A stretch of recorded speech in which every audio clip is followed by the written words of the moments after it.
Be ready. 10 seconds to go.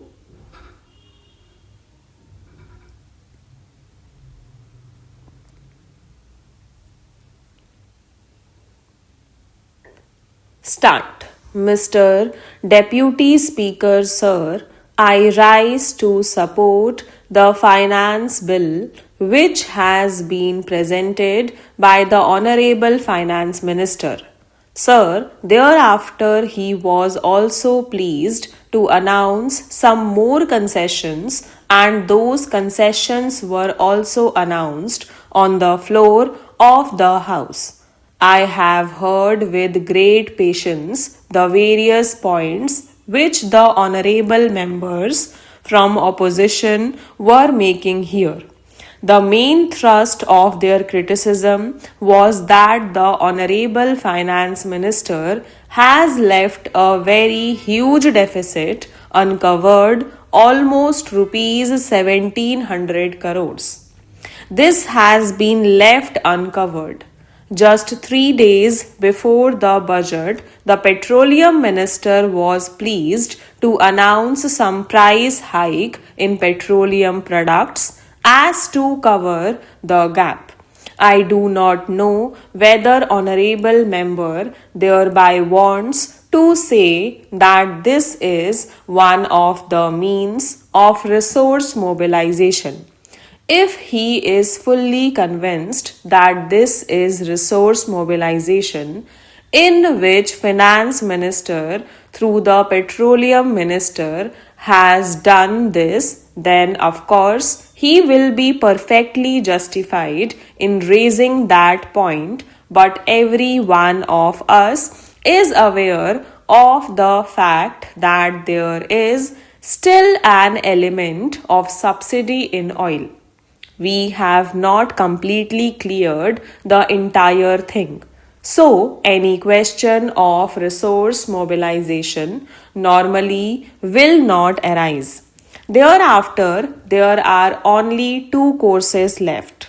One course is to reduce the developmental expenditure, but the finance minister has been pleased to say that he has raised the developmental expenditure corresponding to the last year by 16%, and the honorable members themselves have criticized this by saying that the price rise has been of the order of 20% and your step up is just 16%. That clearly shows that there is hardly any scope of reducing the developmental expenditure. On the other hand, every one of us in one sector or the other has been requesting the minister concerned that he should do this and do that and try to step up the developmental expenditure. If rupees 1700 crores of deficit has been practically left uncovered, what are the means available?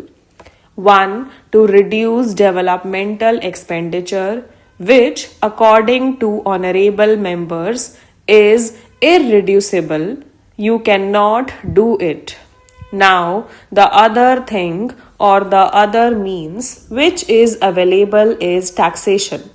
The Honorable Finance Minister should have gone in for increased and heavier doses of taxation. This would have again been criticized by the opposition members as well. I congratulate him for his imagination, boldness, and taking very calculative step. Deficit financing is a very effective instrument in the hands of the finance minister, which has to be used in a very calculated and selective manner. Otherwise, undesirable consequences are bound to follow, but here the finance minister has weighed every step and taken calculated risk. we can very well analyze the assumptions which he was having in his mind when he took this step, where he did not levy any additional tax and left such big deficit uncovered. According to him, he had two or three assumptions. One is that monsoon is going to be good, we will have normal agricultural production, and with the stocks at our disposal, with normal monsoon, with good agricultural produce in our hands, there will not be any big problem. That is one assumption. Another assumption is what he has clearly stated in his budget speech, announcing a number of concessions in the case of direct taxes. He expects that everyone will behave properly. Exemption limit was raised from rupees 40,000 to rupees 50,000. Surcharge reduced from 20 to 10%. He expects better tax returns to be filed so that he will be able to concentrate on major parties, leaving out the smaller one as far as possible. And his third assumption, according to me, is the incentive which he has offered to the industrial sector, thereby expecting that a proper atmosphere of investment and growth will be created. Now, these are the three or four assumptions on which he seems to have framed his budget proposals. Now, it is the people who have got the benefit, got all the concessions that the finance minister himself has offered without anything asking for the same.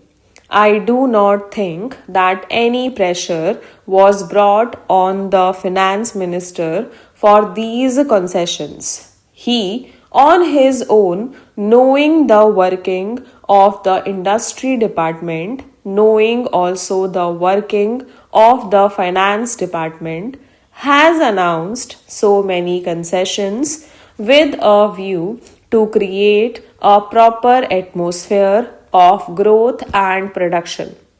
He expects that his budget proposals will ultimately lead to greater production both in the industrial sector as well as in the agricultural sector.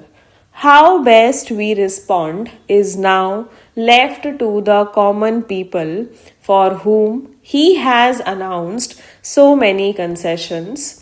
As a matter of abundant precaution, I have one or two suggestions merely for his consideration.